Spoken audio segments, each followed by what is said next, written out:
Welcome to the Deep Dive. Today, we are undertaking a deeply focused clinical synthesis, jumping right into the absolute core of medical surgical nursing mastery. That's right. This isn't just about reviewing concepts. It's about extracting the most critical, actionable knowledge you need to master acute care, functional recovery, and those non-negotiable patient transitions. That really is the mission. We are essentially condensing a foundational chapter from a leading med-surg textbook, and we're doing it step by step. Right. Our goal is to move past simple definitions and really deliver the clinical context. We need to synthesize patient assessment, the rigorous nursing process for self-care and mobility, and, the entire scope of care coordination. The idea being that by the end of this deep dive, you have the frameworks and the specific how-to knowledge. Exactly, to link assessment findings directly to measurable positive patient outcomes. And the central clinical focus here is just so vital, yet it's often overlooked until a patient is about to leave the hospital. It's often too late by then. It boils down to recognizing that modern medical surgical nursing has exploded way beyond the traditional inpatient floor. But what holds it all together? It seems to be the critical importance of assessing, maintaining, and maximizing functional ability. Precisely. If we look at the entire arc of acute care, the measure of success has totally shifted. It's no longer just about survival. Not at all. It's about whether the patient can safely transition out of the hospital, manage their life, and avoid that costly, stressful rehospitalization. And that safe exit is entirely dependent on a detailed assessment of their functional capacity. Which means their ability to perform activities of daily living, or ADLs, and the more complex instrumental activities of daily living, the IADLs. Well, We have to be expert guides through that entire coordination process. okay, so let's unpack this shift in context. First, let's solidify what we mean by the specialty. Medical surgical nursing is, it's the bedrock of clinical practice, right? It really is. It provides comprehensive services to patients spanning from adolescence right through the end of life. It covers nearly every system and condition you can think of, It's the largest nursing specialty. by far. But the care delivery model has been fundamentally restructured, particularly in the last couple of decades. We see this change driven by three major forces. Okay. First, just the demographic realities. The growing number of older adults who often present with multiple complex chronic conditions that require really intensive coordinated care. And the second factor is the tightening regulatory environment. Yeah. So you have changes in federal legislation, insurance mandates, all pushing for shorter hospital stays. Right. But here's where it gets really interesting, because the third factor dictates modern practice. It's the financial mechanism driving hospital accountability. Let's get into that.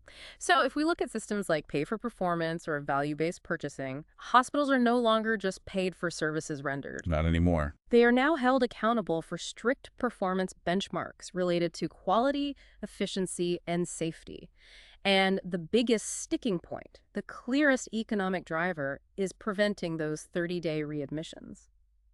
So hospitals can earn additional income, or they can face severe financial penalties. We're talking reduced Medicare reimbursement, based entirely on whether they prevent patients from coming back within a month. And particularly Medicare recipients over 65. What's fascinating here is the direct economic consequence for the nurse at the bedside, since patients are being discharged sicker and quicker. That's the phrase, yeah. Often, in the very early stages of recovery, the complexity of care has been pushed out into the community and into home settings. Which means that documentation of functional capacity and transition risk isn't just a clinical formality anymore. It's directly linked to the hospital's financial viability. Can you give an example of that? Sure. If a nurse fails to document an ADL deficit properly, the resulting lack of, say, required home care services could directly lead to a fall or a medication error, which then leads to a readmission, and that impacts the hospital's bottom line. That pressure to manage risk and outcomes forces us back to the foundations.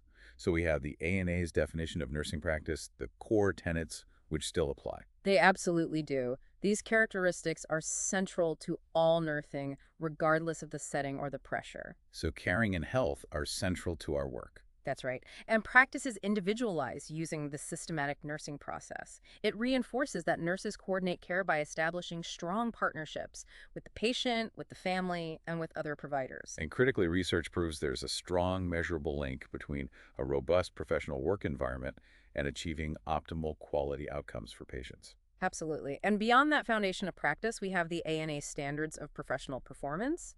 These are the expectations for behavioral competence that really shape the modern med-surg nurse. And this includes things like practicing ethically, integrating evidence and research findings, and contributing to quality improvement initiatives. All right. It also involves using resources safely and fiscally responsibly, which, ties directly back into our discussion of pay for performance. Of course. Furthermore, the standard requires nurses to practice in a manner congruent with cultural diversity and inclusion principles and to communicate effectively, because care coordination hinges on crystal clear communication across all of those transitions.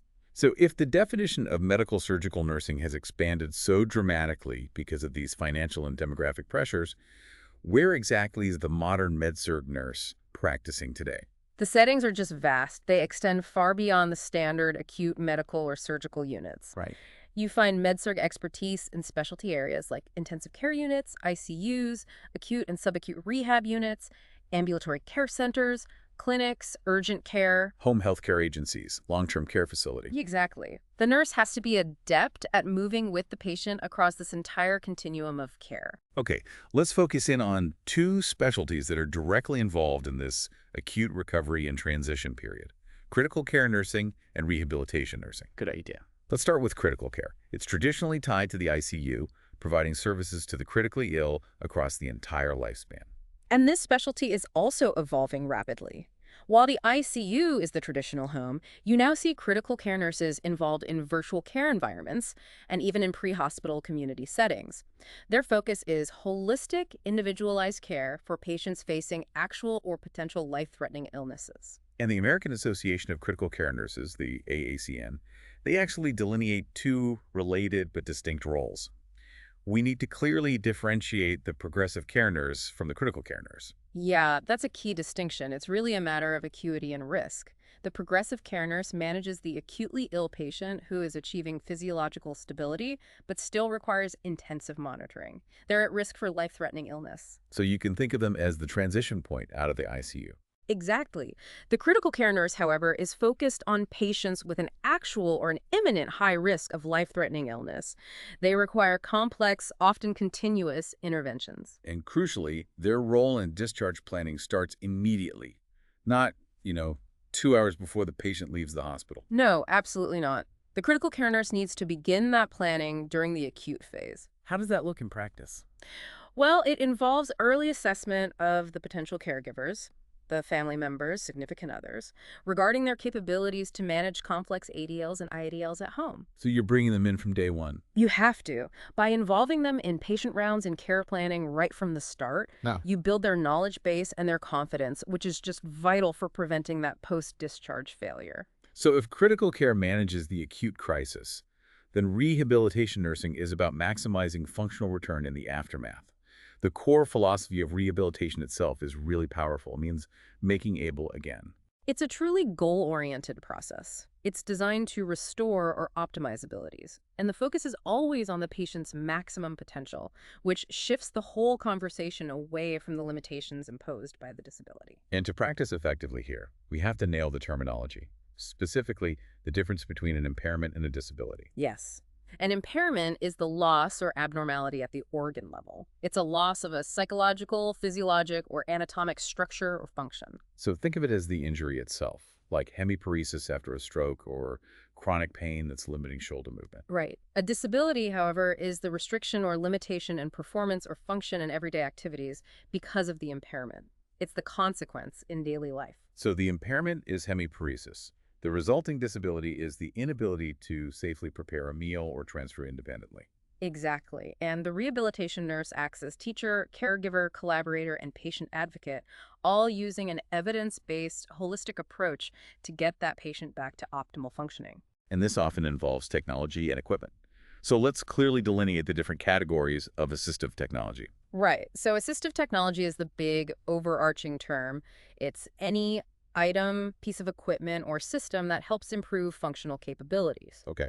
But within that, we differentiate two types, and knowing this distinction is essential for care planning. First, you have adaptive devices. These are used to modify or change the environment to make it accessible. Okay, so like installing a grab bar in the shower or building an access ramp instead of stairs, they adapt the setting. Precisely. Conversely, assistive devices are those items that directly help a person perform a given task or activity. They're extensions of the person's own ability. For instance, a built-up handled spoon to help someone with limited grip strength feed themselves. Or a specialized communication board used by a patient with severe aphasia. Both are technologies, but one changes the environment, that's adaptive, and the other changes the person's immediate capacity to perform a task that's assistive. This precision is critical when you're ordering equipment or educating patients on how to use it. This discussion on specialized care and rapid discharge leads us directly to, well, the elephant in the room. The crisis of poor care transitions and the resulting rehospitalizations. It's a massive financial and quality problem. Rehospitalization means an admission within 30 days of a prior discharge. As we noted, it is incredibly costly.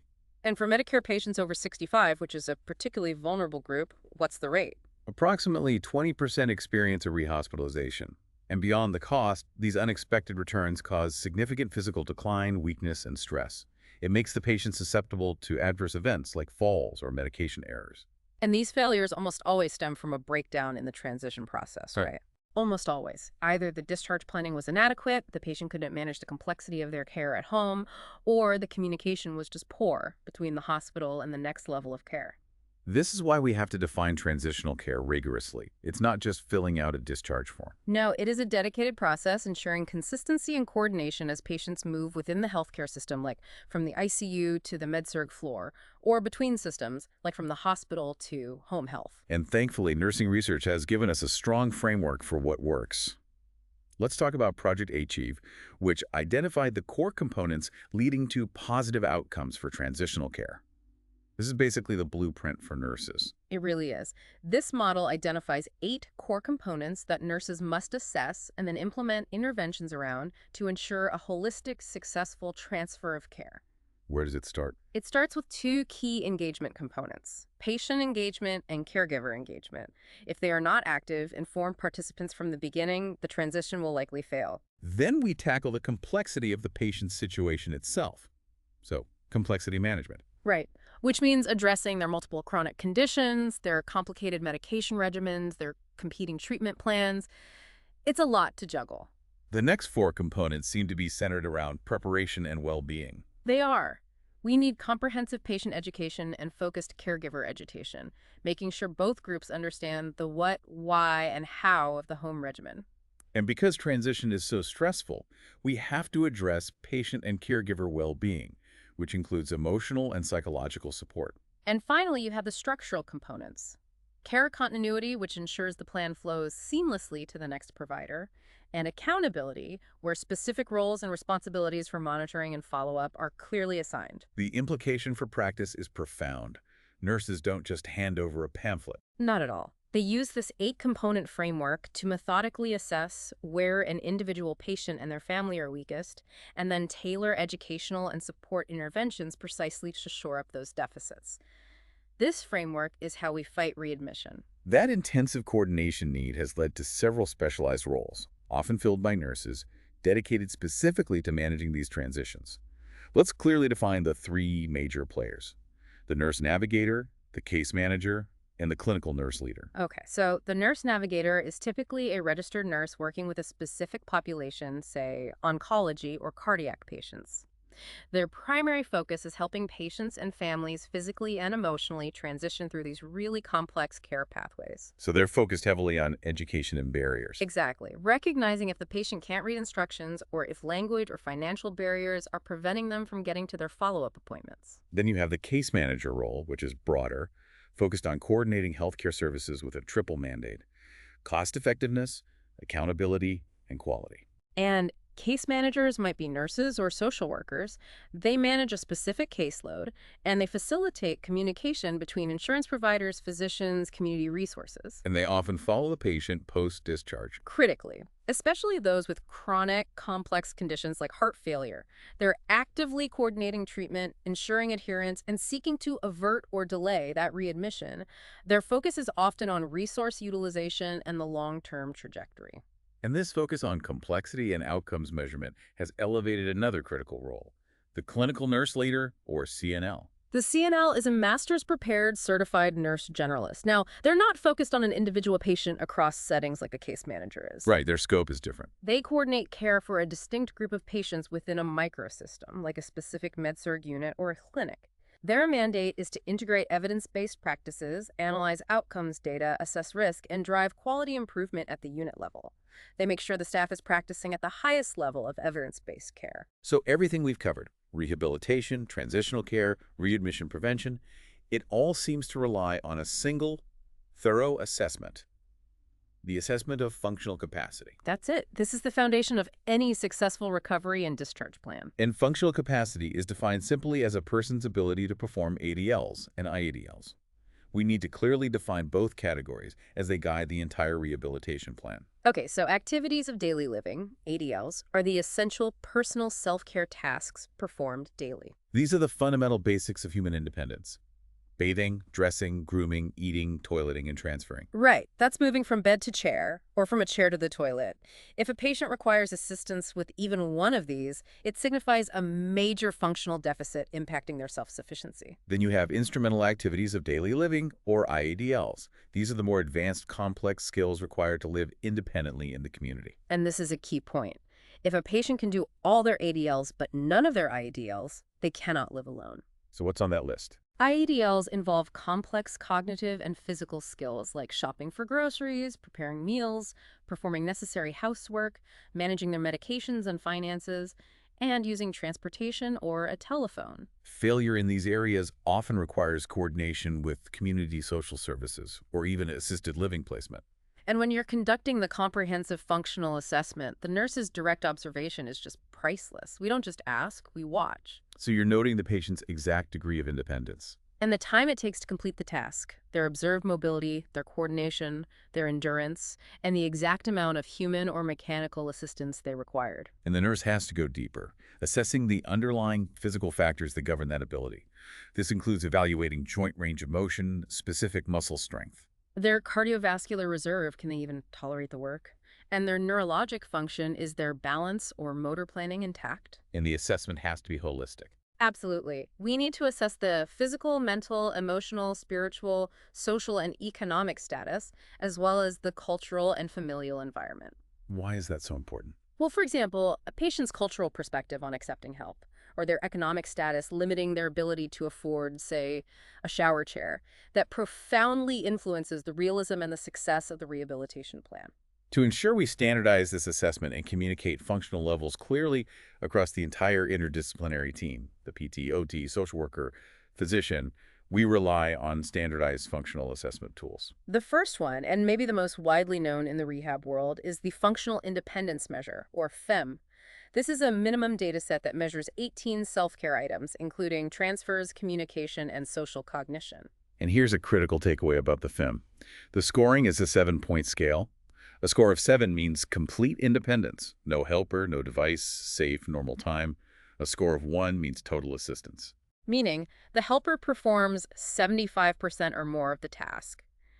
And what makes this so vital is that the resulting FEM score isn't just a clinical measure. Right. It has real-world consequences. It determines the level of rehabilitation facility the patient is eligible for. It often directly impacts their insurance coverage and where they receive post-acute care. And there's the short version, the alpha FIM. Yes, it's often used in acute care within 72 hours of admission to quickly gauge independence and the required assistance for discharge planning. The second tool is the Katz Index of Independence in Activities of Daily Living. The Katz Index is a simpler tool. It specifically assesses 6 core areas of ADLs: bathing, dressing, toileting, transferring, continence, and feeding. So it's more of a quick screen. Exactly. It rates these areas simply as either being performed independently or requiring assistance.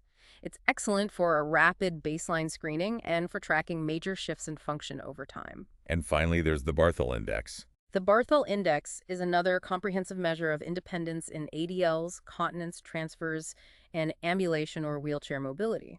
It's useful for tracking changes, but it has a known limitation. What is that? Unlike the FMO, the Barthel Index does not address communicative or cognitive abilities, so you'd need a separate assessment for those domains. Each tool serves a specific purpose in building that patient's recovery blueprint. With the assessment complete, We can dive into the nursing process, focusing first on self-care deficits in ADLs. This intervention starts immediately because a patient's ability to care for themselves dictates their ability to go home safely. And our initial assessment involves looking for subtle, often automatic behaviors that signal a functional deficit. The patient is compensating without even realizing it. We need to train our eyes to spot these cues. These cues are invaluable because they tell you exactly where the weakness lies. For example, when in bed, if the patient holds onto a bedside rail or grabs the bed covers to pull themselves to a sitting position. That signals significant core or lower extremity weakness. Another example relates to dressing. If they lift one leg by hooking their hand into the pants leg to help raise it, that means they lack the strength or the range of motion for that movement. Or when standing from a chair, watch for the nose over toes technique. They push up, rock forward, and lean their upper body way over their feet to use momentum to rise. Or when walking, if they're watching their feet constantly or holding onto furniture and doorways, that signals a severe balance or proprioceptive deficit. And these observations lead directly to the specific nursing diagnoses: impaired ability to perform hygiene, dress, feed, or toilet, and they dictate the entire intervention plan. Our planning and goals must be intensely realistic. The core goal is always for the patient to perform ADLs independently or with the use of appropriate adaptive or assistive devices. But it goes beyond just the physical task. Right. We also have to set goals that include the patient expressing genuine satisfaction with the level of independence achieved. And critically, acknowledging the necessary lifestyle adjustments required by their condition, including identifying resources for optimal functioning. Moving to interventions. Fostering self-care abilities. The nurse provides the optimal learning environment. What does that mean? It means minimizing distractions and identifying the patient's optimal work times when they have the most energy. Learning requires repetition, practice, and demonstration. It just cannot be rushed. This is where consistency is absolutely non-negotiable. It's so important. If the physical therapist teaches the patient to transfer using a stand pivot technique, and the CNA teaches a sliding board transfer, the patient will fail because of conflicting instructions. The entire interdisciplinary team has to be on the same page. The nurse's role is also heavily psychological and motivational.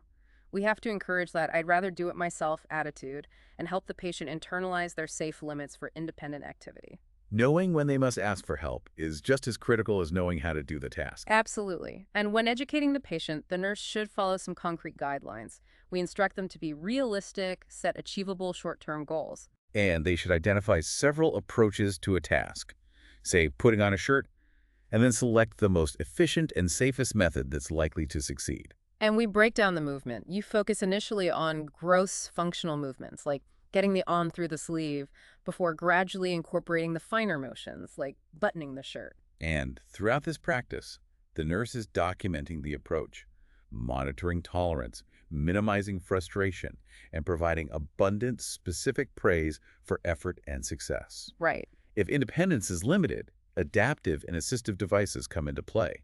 These devices are ingenious tools that allow patients to bridge functional gaps. We use built-up handles on utensils, long shoehorns or dressing sticks, suction cups to stabilize plates, shower chairs to reduce fall risk, and raised toilet seats to reduce hip flexion requirements. And this is where we have to highlight that crucial safety alert from the source. Yes, the safety alert regarding anticoagulation. For patients taking blood thinners, the nurse must emphatically recommend and ensure the use of an electric razor. A manual razor poses a significant risk of severe bleeding and injury that could easily lead to a hospital visit. Now, in some challenging cases, independent self-care may be simply unrealistic due to a severe permanent disability. The nurse's intervention has to shift dramatically here. It does. The nurse has to help the patient accept dependency, but at the same time empower them to be independent by teaching them how to direct their own care. So what does that look like? It means teaching the patient how to effectively manage and communicate their needs to a personal caregiver or employee.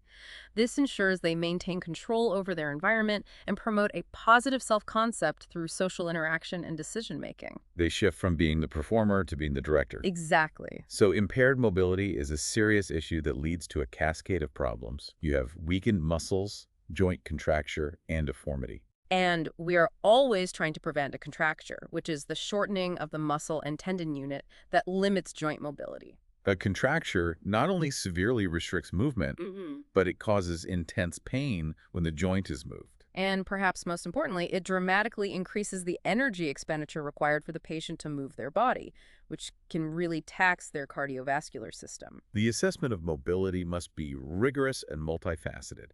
It involves evaluating their current positioning, their ability to voluntarily move, muscle strength, and tone. Joint function and any prescribed limits like weight-bearing restrictions. A key assessment piece is evaluating their physiologic adaptation during position changes or transfers. We have to look for signs of orthostatic hypotension. Right, where the blood pools in the extremities and abdominal viscera because of inadequate vasomotor reflexes. So the nurse is observing for pallor, profuse sweating, or diaphoresis, nausea. Tachycardia, a rapid heart rate and severe fatigue immediately upon sitting or standing. Recognizing these signs dictates the interventions you need before you can even think about mobilization. And we have to determine the patient's ability to use any necessary assistive devices, noting that crutch walking demands extremely high energy expenditure and cardiovascular reserve. Which is why a walker is often safer for cardiac or respiratory patients. And we can't forget the psychological element. Yeah. The loss of mobility, whether it's temporary or permanent, it brings immense grief. Yes, so the nurse must assess for the signs of the grieving process: disbelief, sorrow, anger, even depression, to make sure the care plan addresses both the physical and the psychological losses. The major goals related to mobility interventions are clear: absence of contracture or deformity, maintenance of muscle strength and joint mobility. Independent mobility or assisted mobility, and having the patient and family express an understanding and acceptance of the associated losses. Okay, let's detail the core interventions, starting with positioning to prevent musculoskeletal complications. Proper positioning and maintaining correct body alignment in the bed is absolutely essential. We must prevent two major debilitating complications: external rotation of the hip and foot drop. To prevent the hip from rotating outward when the patient is supine, we use a trochanter roll. The trochanter roll is a simple yet vital mechanical wedge. It is. It's usually a bath blanket or a flannel sheet folded lengthwise and tightly rolled toward the patient. It extends from the crest of the ilium down to the mid-thigh and acts as a buttress to prevent that outward rotation of the femur. It promotes long-term joint stability and better gait mechanics later on. The second major concern is foot drop, where the foot remains permanently bent toward the sole or plantar flexed. This forces the patient to walk on their toes or severely limits their ambulation. And this is caused by muscle shortening or nerve damage. To the peroneal nerve, yes. Prevention means avoiding prolonged bed rest, incorrect positioning, and the compressive weight of heavy bedding, which can push the foot down. So we have to position the patient's feet at a right angle or dorsiflexed to the legs using padded splints or protective boots. Right. And even in a wheelchair, the feet must be supported at 90 degrees on the footrests. And crucially, you have to encourage active ankle exercises multiple times an hour: dorsiflexion, plantar flexion, aversion, and inversion. And if the patient can't do them, the nurse performs passive range of motion, or ROM, exercises. Which moves us into maintaining muscle strength and joint mobility through ROM exercises. These should be initiated as soon as medically permitted, moving the joint through its full range in all appropriate planes. Okay, let's clarify the necessary terminology for our listeners. Chart 224 defines these movements. Abduction is moving a limb away from the midline. And adduction is bringing it toward a midline. Flexion decreases the angle of a joint, like bending the elbow. And extension increases the angle, like straightening the elbow. Then you have rotation, which is turning around an axis, internal or external. And for the foot, dorsiflexion is bringing the foot up toward the leg. And plantar flexion is pointing the toes toward the sole. Right. And the procedure for performing ROM is systematic. You move the joint through its range 3 times, at least twice a day. The nurse has to stabilize the bone proximal or above the joint being moved and support the distal part. And you stop immediately at the point of resistance or pain. You never force the movement. Never. In addition to ROM, we have specific therapeutic exercises, usually prescribed by the provider and guided by PT or OT. Table 2.1 details the 5 types, their purposes, and their required actions. Let's detail these as they are essential clinical knowledge. First, passive exercise. This is carried out entirely by the nurse or the therapist. The purpose is simply to retain range of motion and maintain circulation. The patient provides no assistance at all. Second is active assistive exercise. Here, the patient helps as much as they possibly can, and the nurse or therapist only provides the minimum assistance needed to complete the movement. The goal is to encourage normal muscle function and patient participation. Third, active exercise. The patient performs this alone, like turning in bed or doing simple limb lifts. The purpose is to increase muscle strength against gravity, and the action requires the patient to move the joint through the full range without substituting other movements. Fourth, resistive exercise. This is designed specifically to increase muscle power. The patient works against manual resistance provided by the nurse or mechanical resistance like weights or sandbags applied at the distal joint. You start small and you progressively increase that resistance. And finally, isometric or muscle setting exercise. This involves the patient alternately contracting and relaxing a muscle while the joint remains completely fixed, often when they're in a cast or a splint. The goal is to maintain muscle strength without moving the joint, like squeezing the quadriceps for a few seconds and then relaxing. Once stable, the focus shifts to promoting independent mobility. The nurse has to first manage that risk of orthostatic hypotension by assessing tolerance when the patient sits up or stands. Key strategies for that include gradually elevating the head of the bed incrementally, using graduated compression stockings or abdominal binders to prevent venous pooling, or, in severe cases of prolonged bed rest, using a tilt table. The tilt table is a crucial rehabilitative tool. Can you explain why it's so necessary? It allows the patient to be secured to a board that is slowly tilted from horizontal to vertical.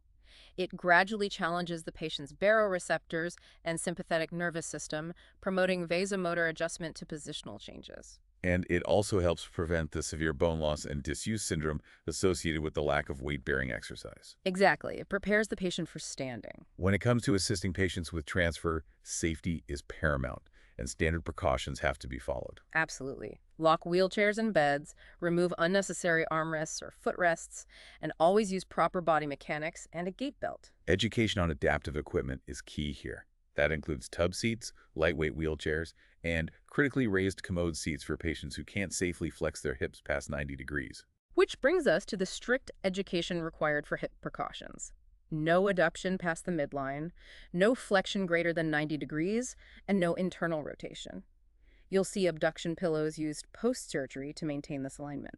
For non-weight-bearing transfers, where the patient can't stand and pivot, we often rely on the transfer board or sliding board to bridge the gap between two surfaces. This technique requires intense arm and shoulder strength, so push-up exercises are essential preparation.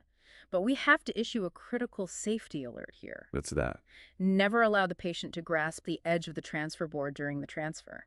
The movement of their body weight can crush their fingers, causing serious injury. They have to push off the surface itself. For using any assistive device for walking, foundational exercises are necessary.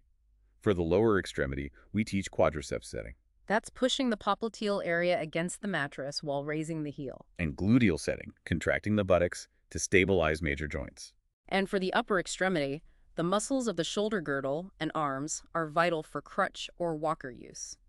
We teach push-up exercises while sitting or prone, and pull-up exercises using a trizepi bar mounted over the bed.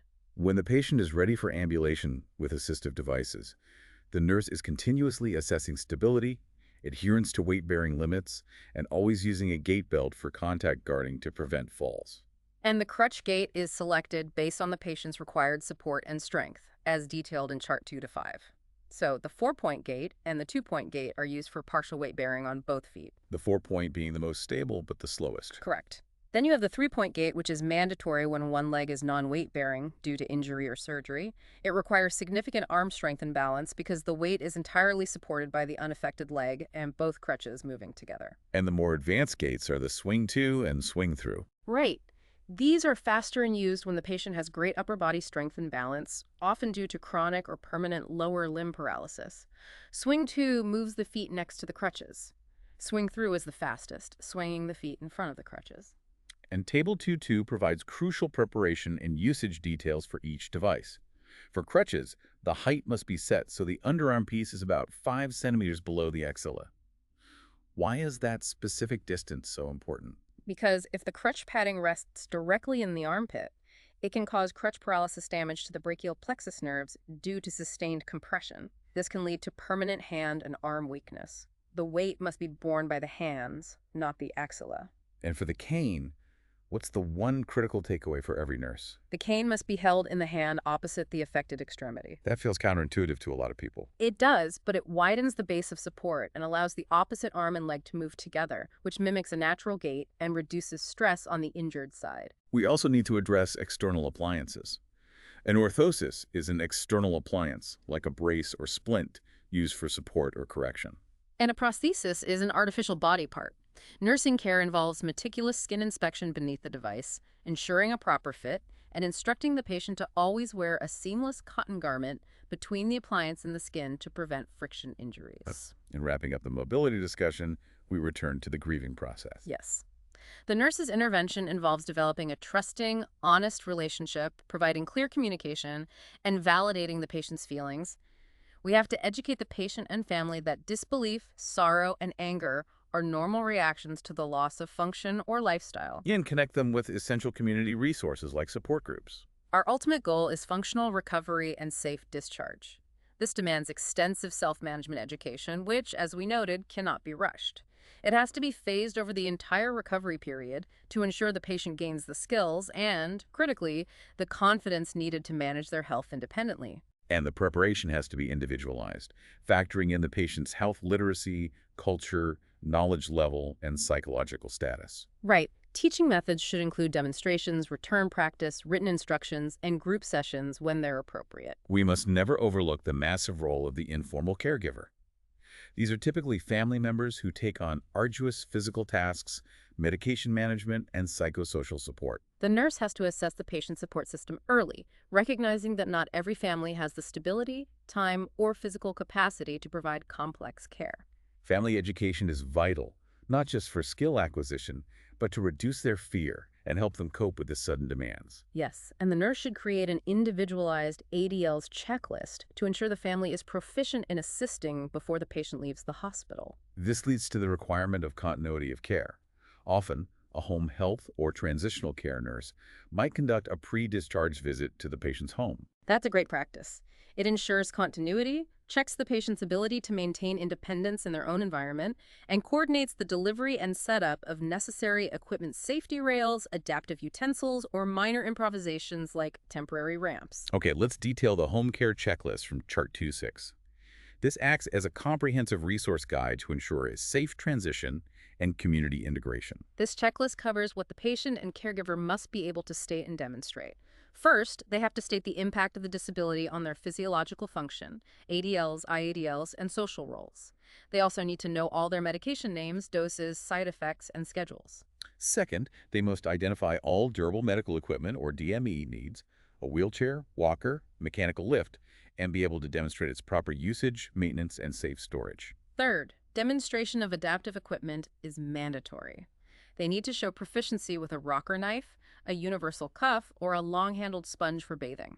And they must also demonstrate core mobility skills, safely performing transfers, negotiating ramps and stairs, and maneuvering a wheelchair in their own home environment. Finally, the checklist ensures they can identify available community resources, local support groups, transportation accessibility, vocational rehabilitation options, and recreation opportunities. This holistic view ensures the patient is successfully integrated back into their life, not just dropped off at their doorstep. This intricate discharge planning often culminates in the involvement of home health nursing, or HNN, which provides skilled nursing services to patients of all ages in their home setting. This specialty acts as a crucial bridge between acute care and full recovery. The role of the home health nurse is holistic, involving complex physical assessment, care planning, and resource coordination as part of an interdisciplinary team. And since HNN is heavily reimbursed by third-party payers, particularly Medicare and Medicaid, documentation is paramount. The required system for Medicare reimbursed care, that's the OASIS. Right, the Outcome and Assessment Information Set. What does the OASIS measure, and why is it so detailed? OASIS collects data across multiple domains: socio-demographic, environmental, health status, functional status, to ensure quality and measure patient outcomes over time. The data collected by the nurse directly impacts reimbursement. And to be eligible for Medicare HNN, the beneficiary has to meet strict homebound criteria and require intermittent skilled services, which the nurse must document meticulously. Yes, and the services provided are often complex and advanced. Skilled physical and psychological assessment, IV therapy administration, injections, complex wound care, and the management of high-tech equipment like mechanical ventilation. And increasingly, HNN incorporates telehealth. Right, using technology like secure phones or internet platforms to exchange information, monitor chronic conditions, and review vital signs or blood glucose readings remotely. It extends the nurse's reach without requiring a physical visit. But the home setting presents unique challenges that are completely absent in the controlled environment of the hospital. The biggest challenge is that the nurse is a guest. You have minimal control over the patient's lifestyle, their environment, or sometimes their poor health practices. The nurse has to maintain a non-judgmental attitude and improvise when hospital standard equipment isn't available. Infection control also requires creative thinking. Very creative. A hospital sink is easily accessible, but in the home, the nurse must plan for thorough hand hygiene even if running water is available, and have a clear, safe plan for maintaining aseptic technique. We also have to address the absolute necessity of patient confidentiality in this permeable environment. This is a critical quality and safety nursing alert. Absolutely. Friends, neighbors, or even extended family members may try to solicit information about the patient's condition. The nurse must firmly adhere to privacy rules, only sharing information with the patient's explicit permission, and ensuring sensitive EHRs or physical documents are never left accessible. Before initiating a home visit, the nurse has extensive preparation duties to ensure both safety and efficiency. They review all referral data, verify the address, obtain permission, and schedule a mutually convenient time. That initial phone call is key to establishing trust. But personal safety precautions are equally vital when you're practicing in unknown environments. And Chart 2.7 details these crucial safety steps. The nurse has to carry agency ID and a fully charged phone with emergency numbers pre-programmed. They have to inform the agency of their daily schedule and location. When driving, park close to the home and lock the car. Avoid wearing expensive jewelry. Safety is situational awareness. It is. Schedule visits during daylight hours, use GPS, and never enter a home uninvited. And if the environment feels unsafe, if a patient or family member is hostile, intoxicated, or involved in a conflict, the nurse must leave immediately and contact their supervisor. The initial home visit is the foundation, and it often takes an hour or more. The nurse has to immediately convey an understanding of the patient's anxieties about complex care and the lack of 24-hour services. And the assessment is comprehensive. Evaluate the patient, the home environment, looking for safety hazards, proper lighting, accessible bathrooms. And a key intervention during this first visit is medication management, specifically through medication reconciliation. Medication reconciliation is absolutely crucial, particularly for older adults with polypharmacy. It is. The nurse reviews current orders, cross-referencing all medications from all prescribers, and actively solves discrepancies like wrong dosages, duplicates, or omissions. Failing to do this effectively is a leading cause of rehospitalization. Finally, the home health nurse has to determine the need for and frequency of future visits. Chart 2-9 outlines the critical factors to consider, which are reassessed at every visit. Right. The nurse considers the patient's current health status. Are symptoms stabilizing or deteriorating? The home environment, is it safe? What's the support system like? And the level of self-care ability. They also consider the complexity of nursing care needed, the prognosis, and their educational needs. And crucially, the nurse evaluates the patient's mental status, is confusion impacting adherence, and their level of adherence to the plan. These factors guide the determination of whether the patient still requires skilled intermittent care. As the visit concludes, the nurse summarizes the treatment plan and education, leaving written instructions in appropriate formats, large print, the primary language, or visual aids. And the documentation must be meticulous, meeting OASIS and third-party payer requirements, specifically detailing the skilled need and measurable goals. It's clear that discharge planning is not just a form. It's a mandatory, continuous process that begins upon admission, especially for patients funded by Medicare or Medicaid. Yes, developing a robust discharge plan requires intensely coordinated collaboration between the hospital, home care agencies, community services, and the family. It's an interdisciplinary effort. Involving social workers, physical therapists, case managers, ensuring comprehensive support. And nurses must be experts in community resources and referrals, knowing not only the local health and social services available, but also the eligibility requirements, costs, and accessibility. You use resources like local health directories, the internet, even the patient's faith community or social groups to build a comprehensive support network. Right. And if we look at real-world examples like the 80-year-old woman with heart failure transitioning to her son's home, or the man with a new post-hip fracture recovery plan, these just reinforce the absolute necessity of assessing functional capacity, medication management capability, and the stability of the support system to guarantee a successful, safe transition. What stands out across this entire deep dive is how profoundly medical surgical nursing has transformed. It's moved from being focused on hospital management to becoming the ultimate coordinator of a patient's journey through the healthcare system and into their recovery environment. Where functional ability is the ultimate non-negotiable barometer of success. That is the essential takeaway. Functional ability assessment, those ADLs and IADLs, is the blueprint for rehabilitation and safe transition. The entire system, driven by quality and finance, now converges on maximizing patient independence and preventing that extremely stressful and costly cycle of rehospitalization. So, if the nursing role has already expanded so significantly into the home and community, utilizing basic telehealth technologies, here is our final provocative thought for you to consider. Okay. Considering the accelerating technological shifts, how will the nursing role continue to expand, beyond just physical telehealth visits, to become the ultimate coordinator of a patient's entire digital and physical recovery environment? A fascinating and an essential question for the future of professional nursing practice. Thank you for joining us for this deep dive into the mastery of medical surgical nursing and functional recovery. We hope this has equipped you with the detailed clinical framework needed to excel in this demanding and essential field. We wish you the best in your practice.